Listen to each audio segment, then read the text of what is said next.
If you haven't already, subscribe to our channel, especially if you're interested in information about building a custom home, whether it's here in central New Jersey or anywhere, and hit the bell. You'll get a notification every time we add a video to our series. Okay, so let's get into a professional services agreement. Under a professional services agreement, we'll do a number of things.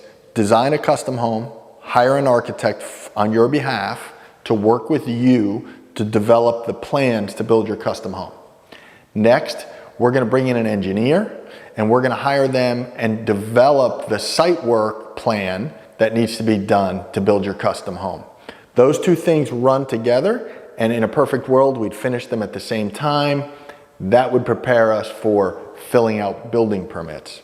The next item that we do under a professional services agreement is we create a statement of work. So we take that home plan done by an architect, we take that engineer's plan, and we create a detailed statement of work detailing every object that goes into your custom home. That includes allowances for tile and plumbing fixtures, a kitchen design. All of that information goes into your statement of work, and at the bottom there's a guaranteed cost. In our last video we talked about the difference between an estimate and a cost.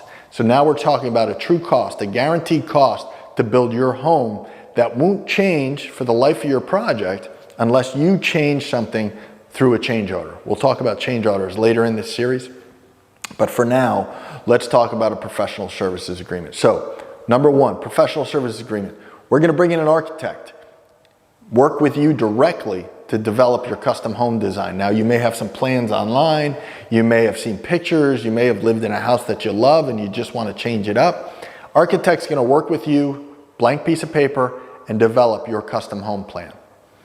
At the same time, we're going to work with an engineer on surveying and developing your site work plan. So that will include things like where is the house going to be located on the lot, the driveway application, the septic design, the septic application, the soils design, and the soils application. All of those things go into a site plan, and it's necessary to have a site plan to apply for building permits. So we're doing those two things. Once we have those in hand, we move to a statement of work. Statement of work takes us 2 to 3 weeks to create. We take everything that is included on those two plans and we put it in a detailed 10-page document. That document, as I said, has all the details about building your custom home. We provide that to you with a price, and at the bottom, that price is your guaranteed cost to build.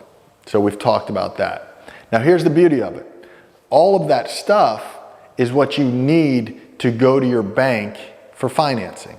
So once we've completed our professional services agreement, we are going to give you those documents, and those documents you're going to provide to your financer, your construction loan financer, your bank, and they're going to use those documents to settle a construction loan with you. So now we've given you all the tools you need to come to us and sign a contract to build you a custom home. You haven't done that yet. We've only done the planning part. Now your decision is, do I want to hire GTG Builders in this case to build the custom home that they've drawn, that they've quoted, and that they are now ready to permit? It's decision time. So we'll talk about a couple of those things later in the series, but for now, it's an overview of professional services agreement.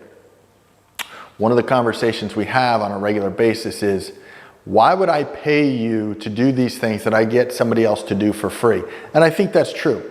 You can always hire someone that's desperate or somebody that doesn't have the experience that is valuable.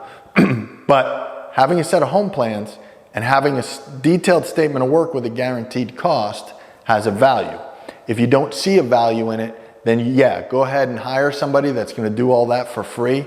But I'll tell you that in my experience, those people are either desperate or they're not providing you value. And if you skip over this step and you just take whatever they give you, then there's a chance that the actual building of your home will not go the way that you envision, and you'll end up in a fight with building your custom home, and that's the last thing that I think you want.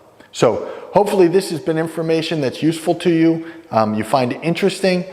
Down in the comments, let us know what else you want to hear about, what questions you have about the building home process, or if you do disagree with us in any of these steps that we use to build your custom home plan. Thanks.